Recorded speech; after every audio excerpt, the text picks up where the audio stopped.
back. I hope you made some useful connections during that break. Now we welcome our next speaker, Peter Flavel. Peter joined the private bank Coutts as chief executive in March 2016 and quickly took the business forward into new territory. Under his leadership, the bank has gone under significant transformation.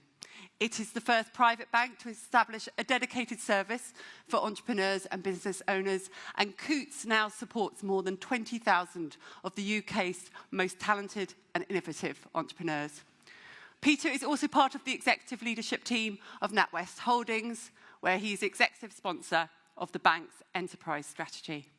We're delighted he's joining Adam in conversation to discuss how an organisation can adapt to a changing marketplace, what characterises a successful and growing business, and what policies can be put in place to help firms grow. Please welcome Dr. Adam Marshall and Peter Flavel to the stage.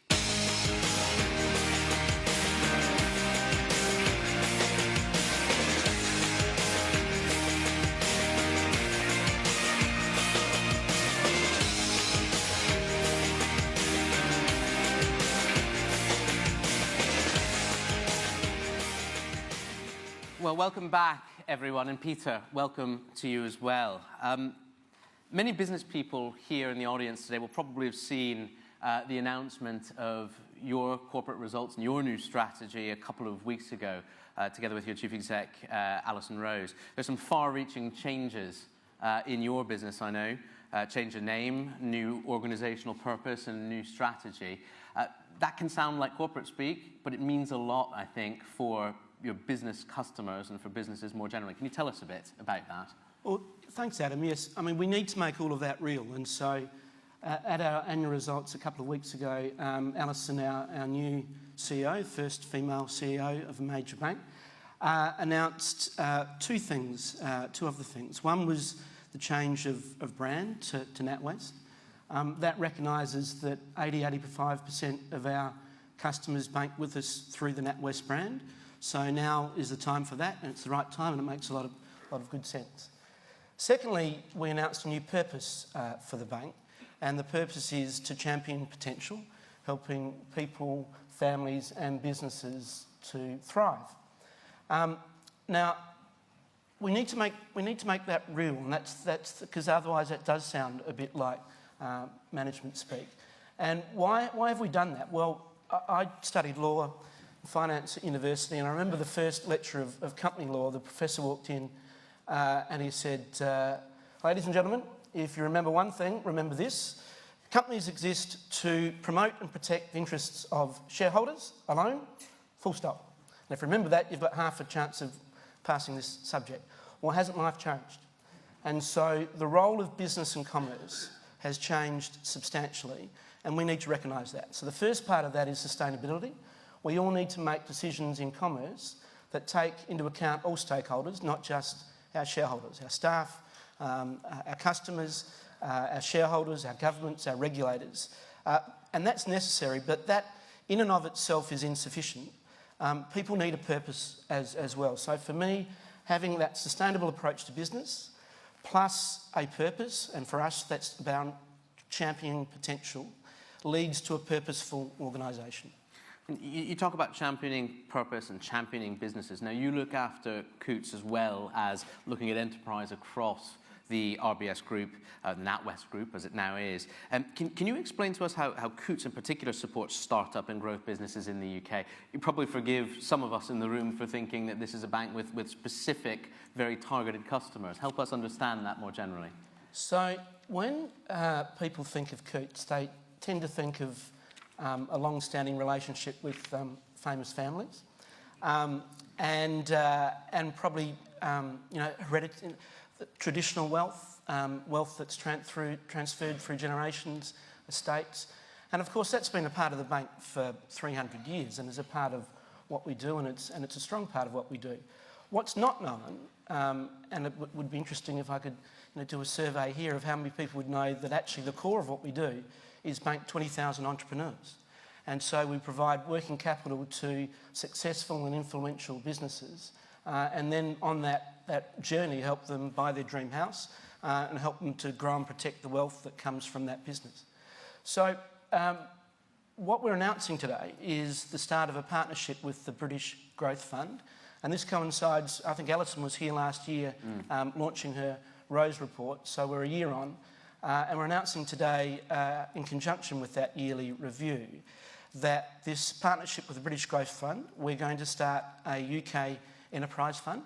It's a private investment fund where we'll seek some of our Coots clients to invest in a private fund that will then seek to provide growth capital and support for startup businesses.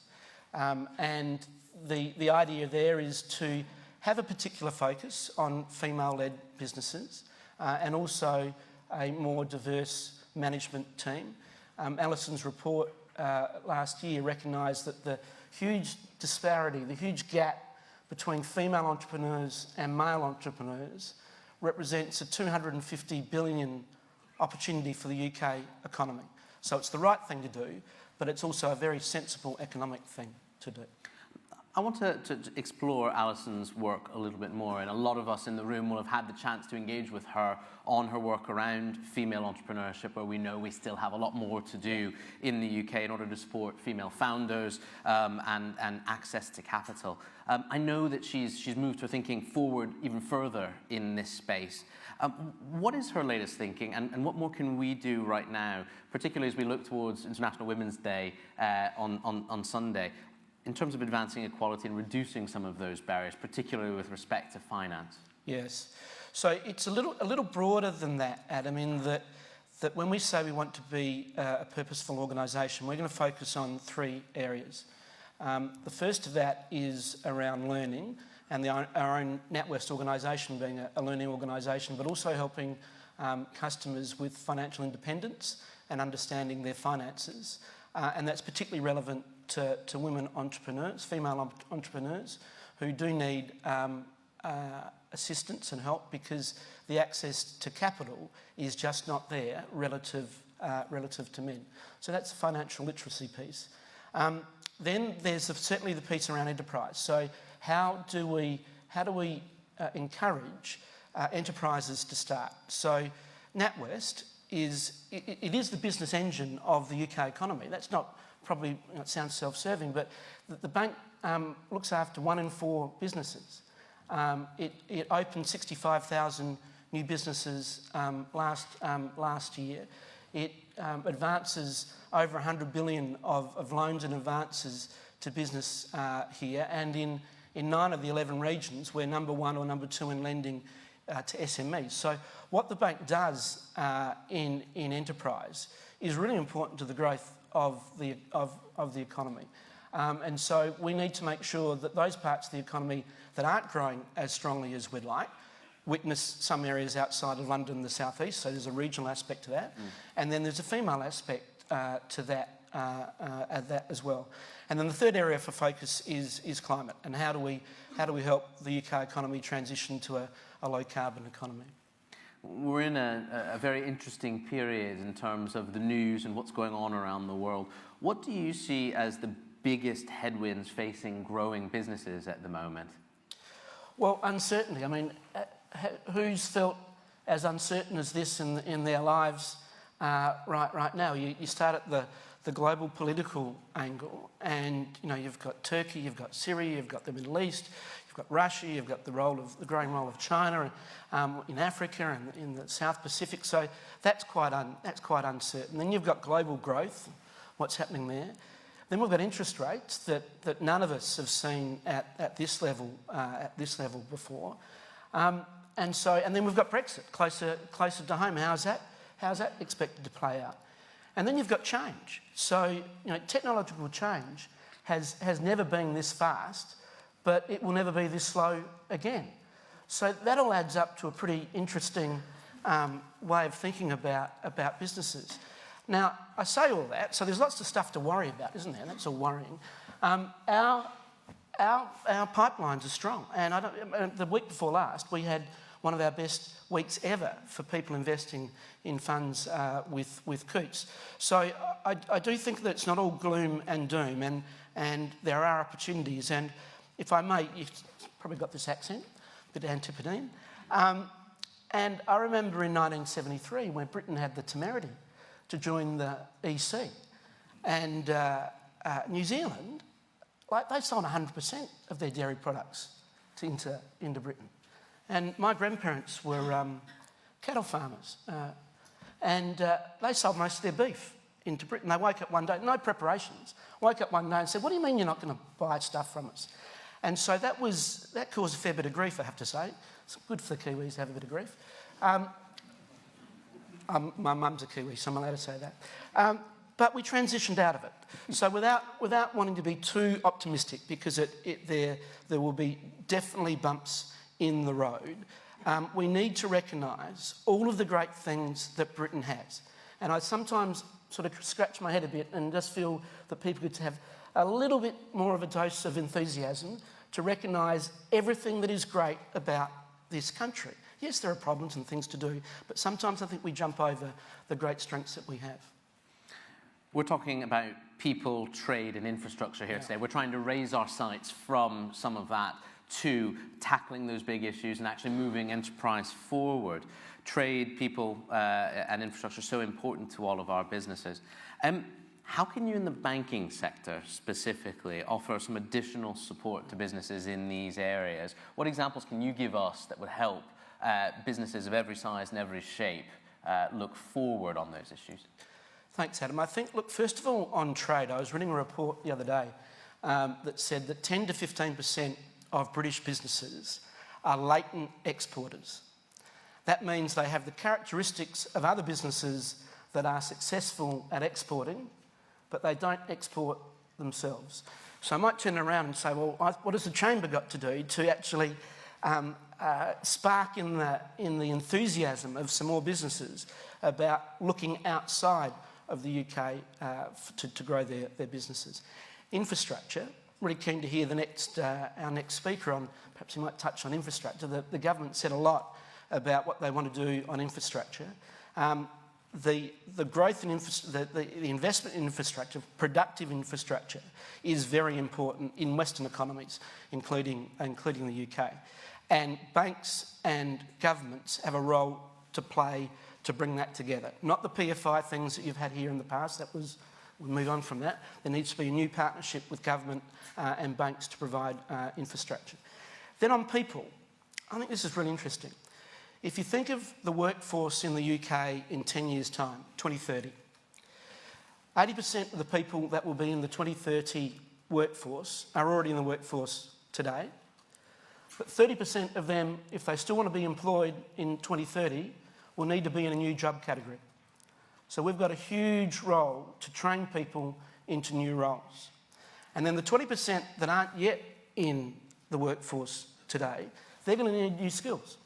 Because yes, they're going to have the basic skills that are required for the different roles, but they're going to have to be able to learn to work with and alongside machines and artificial intelligence in a way that we don't yet, perhaps there are a few people in the room that can appreciate that, but I look at that and go, we still don't know what that means. So I think those three topics you've got here to discuss are right on the money.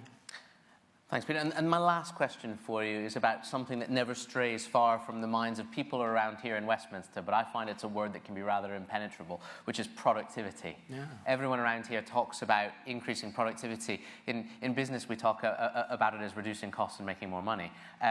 But we still have a problem in the UK. Our productivity isn't as good as it could be in every part of this country. We're not exploiting some of the talent that you were talking about there. We are not making sure that we have the best outcomes for people just yet. Where do you see scope for improvement in this area over the next year? What factors do you think will drive that? Well, we just have to win on this, don't we? I mean, it's a conundrum, isn't it? It's surprising how low the productivity of the UK workforce is relative to other workforces. You sort of wonder whether someone's adding up the numbers right, because I think everyone in this room would think that they're working pretty hard and the people in your businesses are working pretty hard.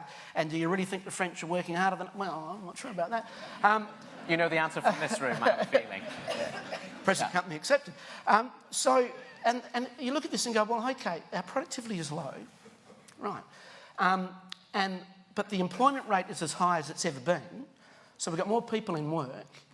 And the labour force isn't increasing because the baby boomers are properly going into retirement. So if anything, the workforce is going to reduce. So the people at work need to be more productive.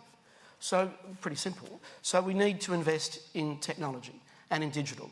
And when you look at the comparison to other countries, in Europe too, we're not investing enough yet. So we've got to get into investing sensibly in new technologies. And we've got a role as a bank to, when we bank 1 in 4 businesses in the UK, we've got a big role to play in that. Mm-hmm. But I don't know how, when I'm in the finance sector, regulation, we've got to get rid of some of the sludge of well-intentioned, don't get me wrong, well-intentioned regulation mm-hmm. that is just too expensive and not accurate enough to get at the mischief that the regulation is designed to cover. So I do think there's a role to play. Hopefully maybe this government can help us think about, across industry, where is there regulation that is getting in the way of people being productive, getting in the way of you employing more people in your businesses and paying them more because there'll be more profits. And I think, Peter, we are now going to have an opportunity to put that and other questions to our senior government representative. Ladies and gentlemen, please thank Peter Flavel, Chief Executive of Coutts.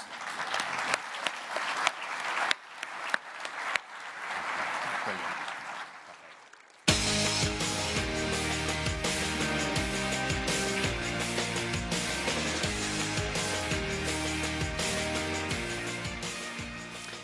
Thank you, Peter and Adam. I'm now pleased to invite the first of our political keynote speakers. The Right Honourable Matt Hancock MP was appointed Secretary of State for Health and Social Care in July 2018. He was previously Secretary of State for Digital, Culture, Media and Sport. Matt was elected Conservative MP for West Suffolk in May 2010 and is a firm friend to the Suffolk Chamber and the Chamber Network. Before entering politics, Matt worked for his family business as an economist at the Bank of England and as Chief of Staff to the Shadow Chancellor of the Exchequer. As I'm sure you can imagine, the Health Secretary is incredibly busy at the moment. So we're hugely grateful that he has spared the time to come to the BCC annual conference to talk about how business can prepare for coronavirus. The Secretary of State will be taking questions after his speech, so please do bear that in mind as we welcome Matt Hancock to the stage.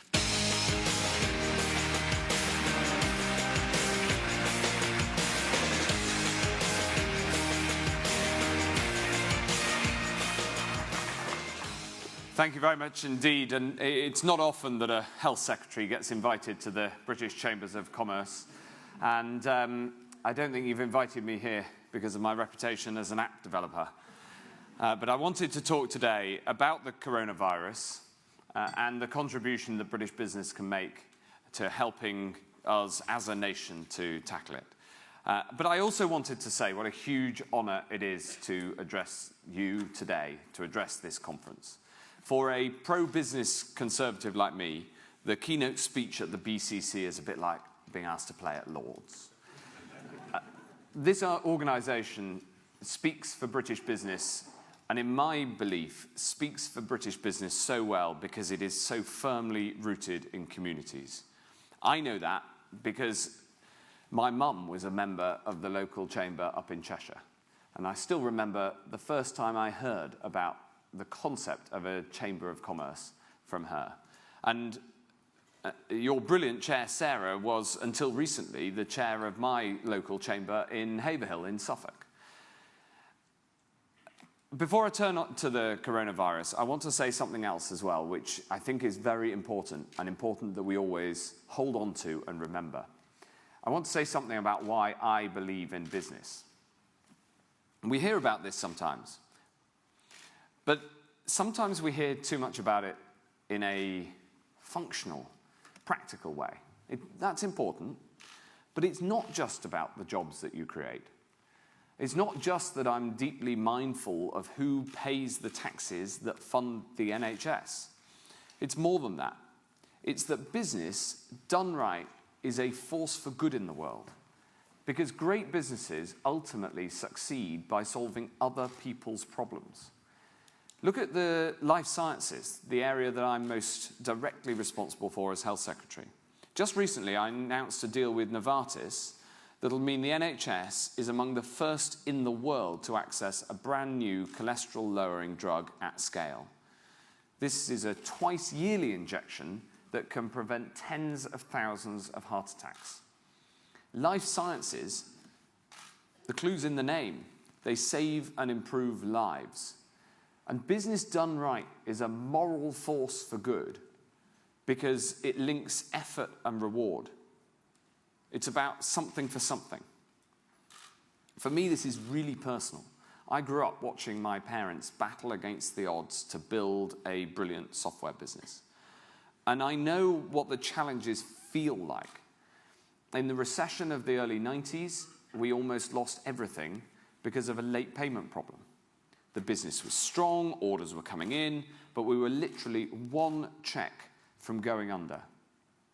And I remember the feeling of injustice, that everything they'd worked so hard for was on the line, all because of a problem that was not of their making and was outside their control. Now, fortunately, the check came through and the business went on to thrive. But that experience is engraved on my heart. And in politics, I've always worked for economic security as the foundation of everything else. Because I know, like you know, that the economy is not just numbers on a spreadsheet. It's people's hard work and livelihoods and dreams. Right now, leading the healthcare system's response to the coronavirus is, of course, taking up the overwhelming majority of my time. But I'm very conscious that over the last few weeks, small businesses across the country will have been listening to the news and worrying about the future, something outside their control. So let me turn to the biggest near-term challenge facing British business. Our approach to tackling coronavirus is to prepare for the worst and work for the best. We're basing our preparations not just on the most likely scenario, but on the reasonable worst-case scenario. This week, no doubt you'll have seen, we published our 4-part action plan to contain, delay, research, and mitigate the virus. That plan is driven by the science and guided by the expert advice of the Chief Medical Officer and others.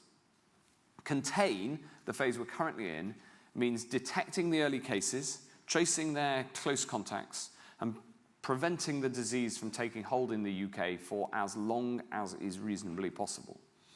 This approach has brought time for the NHS to ramp up its preparations. But the scientific advice is that we may not be able to contain the virus forever, especially if the number of cases continues to rise in Europe. At that point, on the advice of the Chief Medical Officer, we'll activate the next phase of our plan, which is to delay. This is about slowing the spread, lowering the peak impact to push it away from the winter season when the NHS is under maximum pressure. I will always prioritise protection of life, but we will seek to minimise the social and economic disruption too. Because the scientific advice is very clear that going too far or too fast carries risks of its own. Ultimately, we're working to a timetable that is set by the progress of the virus itself. With 85 confirmed positive cases in the UK, shutting down all our schools and universities, for example, would not have a clinical benefit at this stage, but it would impose huge social and economic costs. So we will follow the science. And that brings me to the third phase as well, which is research. Research has been ongoing ever since the moment that COVID-19 was identified at the end of last year. We have some of the finest minds, finest scientific minds in the world working day and night on a vaccine. But we do not think that a vaccine will be available in the coming months. And just as important is research to understand what currently available drugs and treatments might help those who are already sick. I'm incredibly proud of the team at Public Health England, who were among the first to sequence the genome of this virus. And I'm also incredibly proud of the role that British businesses like Oxford Nanopore have already played and are playing in, for instance, providing the testing kits used around the world. We could not do this without you. If coronavirus does become established in the UK population, we will only be able to delay widespread transmission for so long. At that point, we'll move to the mitigate phase of our plan. This is about focusing our resources as a nation on supporting those who are most seriously ill and keeping essential services going at a time when large parts of the workforce may be off sick. And you may have seen some of the estimates in the plan that we published on Tuesday. We have a range of options to support business, to support supply chains and the wider economy should the situation require it. I know that the Business Department and the Treasury are thinking very hard about how to do this in the budget next week. I know the hit that many businesses are already taking. I understand the sense of trepidation that something outside your control is such a looming risk on the horizon. I will do everything I reasonably can, not just to protect business, but to help business through. This is going to be a difficult time for us all. What I can offer is transparency and support and a rational, science-led approach. And I know this, not least because I started my life surrounded by small business. We in government can't do this alone. Tackling coronavirus is a national effort. As UK businesses, you have a crucial part to play in helping us respond. First, we need you to engage with us, keep talking, so that we can incorporate your views into our preparations. Second, we need you to stay informed. We've published specific guidance for employers on gov.uk. It tells you what to do if someone in your workplace comes into contact with COVID-19, along with advice for responding to it. Third, and most of all, we all need to support our employees to do the right thing, including to self-isolate if necessary. Yesterday, we announced that we'd bring forward measures to allow the payment of statutory sick pay from the first day that you're sick. And many occupational sick pay systems already do this. Our principle is clear. No one should be penalised for doing the right thing and following the official medical advice to self-isolate if they test positive. It's in your employees' interest, it's in your interest, and it's in the national interest. And one of the things that this teaches us is that health and work are umbilically linked. It's a lesson that we can't afford to forget once we get through this. Yes, of course, you need a strong economy to pay for the NHS, but a strong NHS is good for business too. Healthcare that's always there for you, unconditionally, supports a risk-taking entrepreneurial economy. And increasingly it's recognised that the nation's health is not just the NHS. We know that around a quarter of what leads to longer, healthier lives is the result of what happens in the health service. A quarter. The rest is down to genetics, the environment, and the lifestyle choices that people make. And businesses have real influence, especially over the last two. A job that's purposeful and rewarding is good for your health. And almost by definition, employers have a chance to intervene much earlier than the NHS. We all need to play our part. So, mental health support, musculoskeletal support, bike racks and shower facilities, flexible working, support for healthy eating. These are not business costs, they are investments, just like your investment in your skills and training budget. So after this epidemic, I think we need to bear down on the $9 billion a year lost to sickness absence. And it's one big part of how we can deliver on our long-term goal of 5 extra years of healthy life across the population as a whole. So whether in good times or bad, we are not powerless. We are not powerless in the face of this virus. We have the best minds and a clear plan of action. Everyone can do something, even if it's as simple as washing your hands more often. And in the coming weeks, it will be tough, but with calm heads and clear determination, together we can see it through. Thank you very much indeed.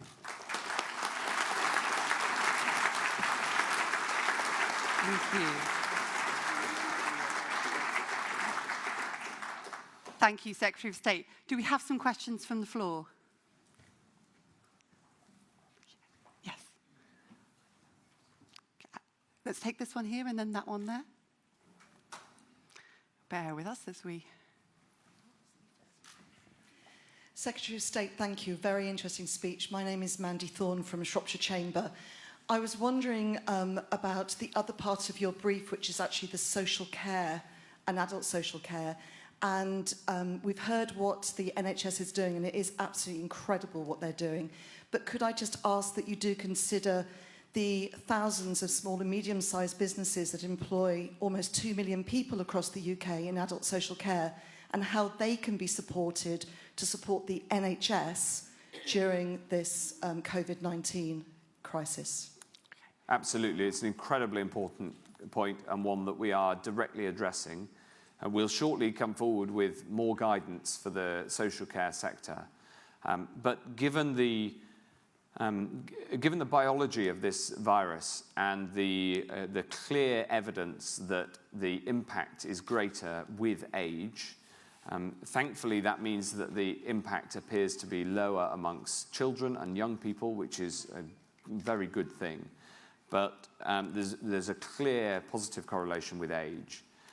And therefore, making sure that we support and protect older people and vulnerable people is even more important than if that weren't the case. So we're working hard to ensure that the social care sector gets the support that it needs, with extra money coming on stream from the start of next month, but also gets the advice that it needs, because in particular, should we end up in a scenario where lots of people end up off sick at the same time, that will clearly have an impact on social care, and making sure we protect the people in social care from getting the virus as much as is possible will have a material impact on how well the country comes through it.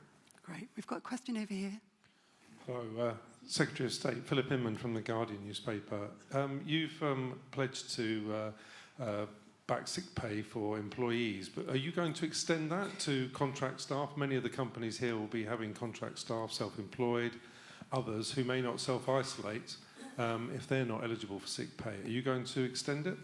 Well, we are, of course, working on ensuring that anybody, no matter the contract of their employment, the nature of their employment, for instance, the self-employed as well, make sure that they are not penalised for doing the right thing.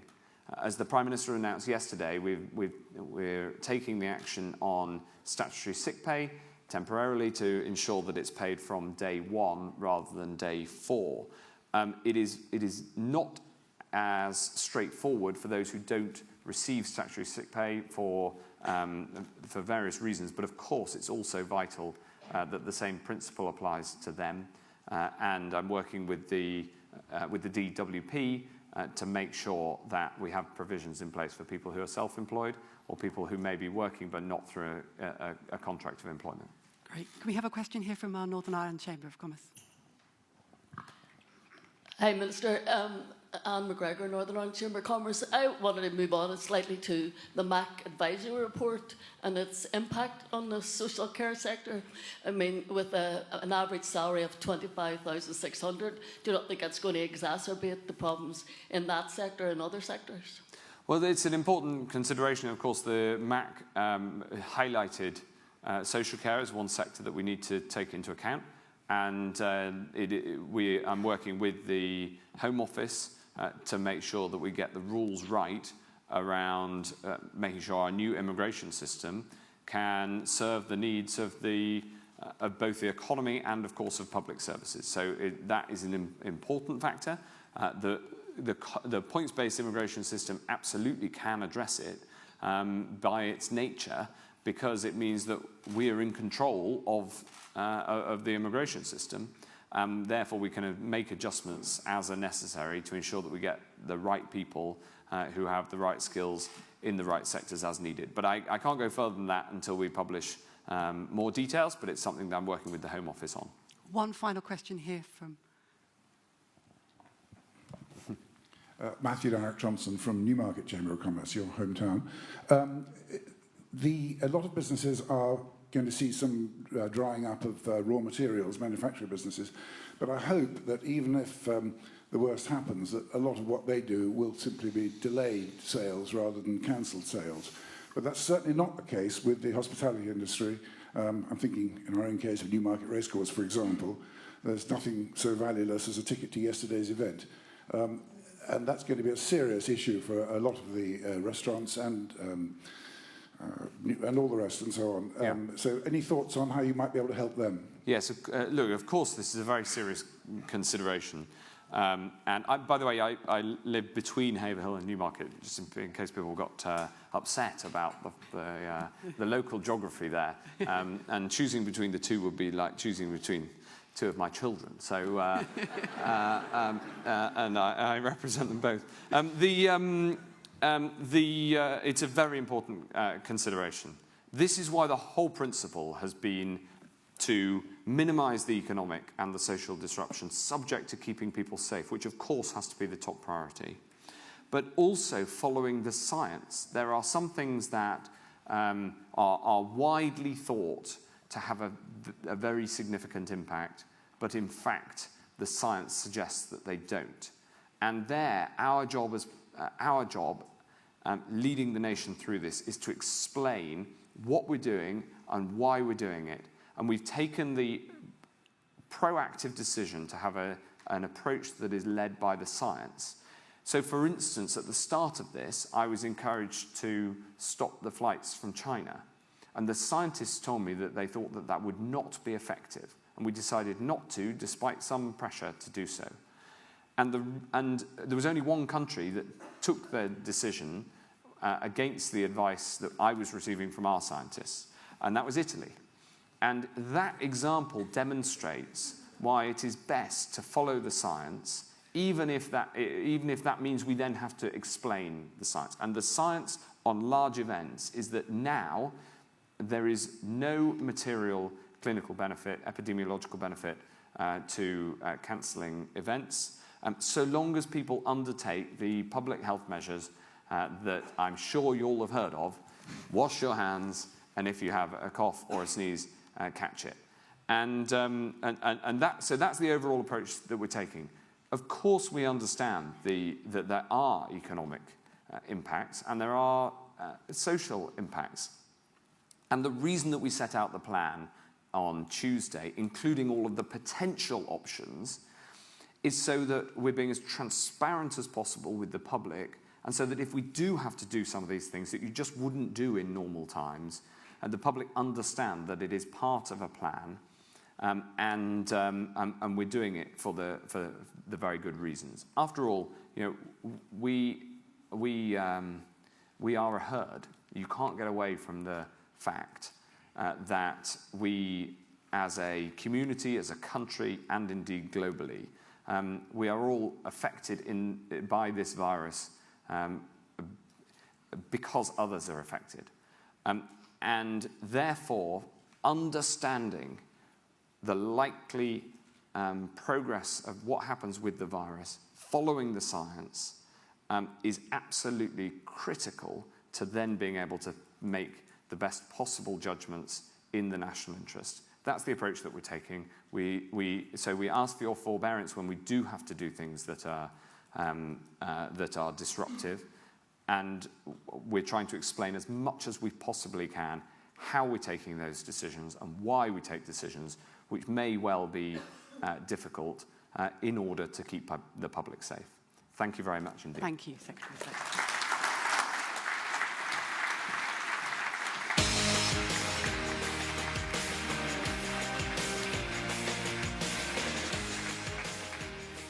And thank you once again to the Health Secretary for his time. Lunch will be served in the networking space, and when we return, I'll be handing over the reins to Hannah Essex, who will be introducing you to the Right Honourable Greg Hands MP, Trade Minister, Emma Gilthorpe from Heathrow Airport, Claire Harborne for Drax, and to our new President. Please enjoy your lunch.